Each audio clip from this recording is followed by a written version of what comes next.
એવી સ્થિતિ ખેડાની છે તેવી અન્ય પણ અનેક શાળાઓની સ્થિતિ છે।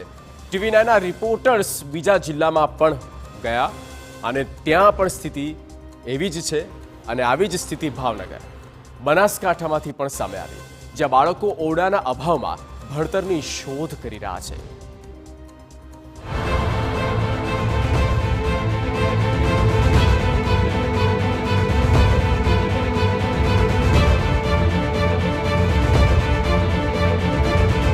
શિયાળાની કડકડતી ઠંડી હોય કે ચોમાસાનો વરસાદ કે પછી ઉનાળાની બળબડતી બપોર, ડેડકડી પ્રાથમિક શાળાના બાળકો છેલ્લા 3 વર્ષથી આ જ રીતે વૃક્ષના છાંયડામાં બેસીને ભણવા મજબૂર છે।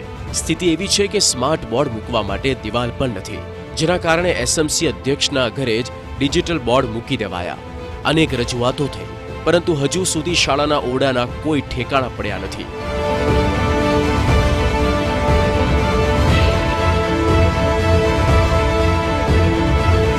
સરકારી શિક્ષણ સામે આમે સવાલો હોય છે, પરંતુ અહીં તો શિક્ષણની ગુણવત્તા દૂર સારી રીતે બેસીને ભણી શકાય તેવી જ વ્યવસ્થા નથી। વળી અત્યારે ઠંડી પણ કાતિલ છે, ત્યારે બાળકો ધ્રુજતા ધ્રુજતા અભ્યાસ કરી રહ્યા છે। આ શાળાને ઓરડા મળે તેવી માંગ ઉચ્ચ કક્ષાએ ક્યારની કરવામાં આવી, પરંતુ ડેડકડી ગામની આ પ્રાથમિક શાળામાં ઓરડાના નામે છે માત્ર આચાર્યની ઓફિસ, જેમાં 15 થી 20 જ બાળકો બેસી શકે। ક્યારે ઓરડા મળશે તેનો જવાબ જડતો નથી। 4 વર્ગખંડો જર્જરિત હતા, એને ઉતારી પાડવામાં આવેલ છે।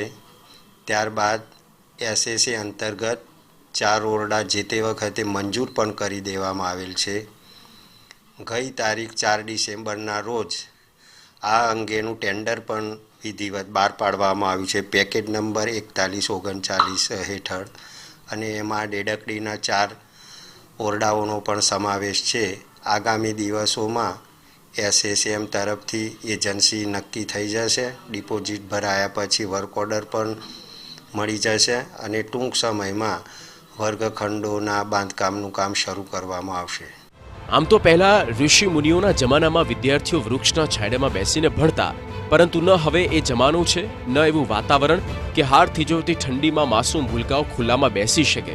છતાં જુઓ સ્થિતિ, બનાસકાંઠામાં જ્યાં ઘરમાં ગરમ કપડાં પહેરીને બેસનારા પણ ધ્રુજી જાય, એવી ઠંડીમાં બનાસકાંઠાના પાલનપુર તાલુકાની આ પ્રાથમિક શાળાના બાળકો ઓરડાના અભાવે ખુલ્લામાં બેસીને ભણવા મજબૂર બન્યા। જો કે શાળાના શિક્ષકો પણ આ મજબૂરીને છુપાવી રહ્યા હોય તેવું લાગ્યું।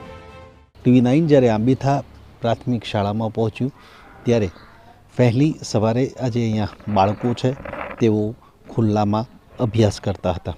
જો કે અમારી ટીમને જોઈ અને શાળાને જે શિક્ષક છે તેઓએ આ બાળકોને અત્યારે તો વર્ગમાં મોકલી દીધા છે। શાળાના શિક્ષકને પૂછવામાં આવ્યું તો તેમનું કહેવું છે કે શિયાળાની ઠંડી છે અને તડકામાં બાળકોને અભ્યાસ કરાવીએ છીએ, પરંતુ રિયાલિટી એ છે કે અત્યારે આ શાળા પાસે વર્ગખંડની વ્યવસ્થા નથી। બાળકોને કેમેરા જોઈને તો ઓરડામાં મોકલ્યા, પરંતુ વર્ગખંડના અભાવે બાળકો ઓરડામાં બેસીને અભ્યાસ કરે તેવી સ્થિતિ જ નથી। શાળામાં એક જ ઓરડો સારી સ્થિતિમાં છે, બાકીના 2 ઓરડા તો તદ્દન જર્જરિત હાલતમાં છે। હવે એક જ ઓરડામાં 150થી વધુ બાળકો કેવી રીતે બેસીને અભ્યાસ કરે, જ્યાં બેસી શકાય તેમ નથી। શિક્ષકનો દાવો છે કે શાળાને 5 ઓરડા બનાવવાનું મંજૂરી મળી છે, જો કે આ મંજૂરીનું પરિણામ ક્યારે દેખાશે તે સવાલ જેમનો તેમ છે। જે ડેમેજ વર્ગખંડ હતા એ ઉતારવાની મંજૂરી મળતો ઉતારી દેવામાં આવ્યા છે, અને નવા વર્ગખંડો પણ સરકારશ્રીના ધારાધોરણ મુજબ મંજૂર થઈ ગયેલ છે। સોઇલ ટેસ્ટિંગનું કામ પણ પૂર્ણ થયું છે અને 12 મહિનાની અંદર વર્ગખંડો નવા તૈયાર થઈ જશે। હાલ શાળાની વૈકલ્પિક વ્યવસ્થામાં 2 પાળીમાં શાળા ચાલે છે, જે વ્યવસ્થા અમારી સચવાય છે। નવા વર્ગખંડો મળશે એટલે શાળા 1 પાળીમાં સરસ રીતે ચાલુ થઈ જશે। શિયાળામાં બાળકોને તડકા માટે શરૂઆતમાં તડકામાં બેસાડતા અને સવારનો કુમળો તડકો પણ મળી રહે, અને બાળકોની રજૂઆત પણ હતી કે સાહેબ અડધો કલાક અમને તડકામાં ભણાવો, એટલા માટે અમે તડકામાં ભણાવતા હતા। 2 પાળો કરીને ટુકડે ટુકડે ભણતર ચાલી રહ્યું છે, પરંતુ મુખ્ય સવાલ તો એ જ છે કે શા માટે રાજ્યમાં સરકારી શાળાઓની આવી ખખડધજ હાલત છે। ચિંતા સરકારી શિક્ષણની ગુણવત્તાની કરવાની કે પછી બાંધકામની? પાયાનું અને સારું શિક્ષણ તો સરકારી શાળાઓમાં ક્યારે મળશે તે સવાલ છે, પરંતુ એવી આશા રાખીએ કે આખરે સરકારી શાળામાં સારી સુવિધા તો મળે। ભાવનગરથી અજીત ગઢવી અને બનાસકાંઠાથી અતુલ ત્રિવેદી, TV9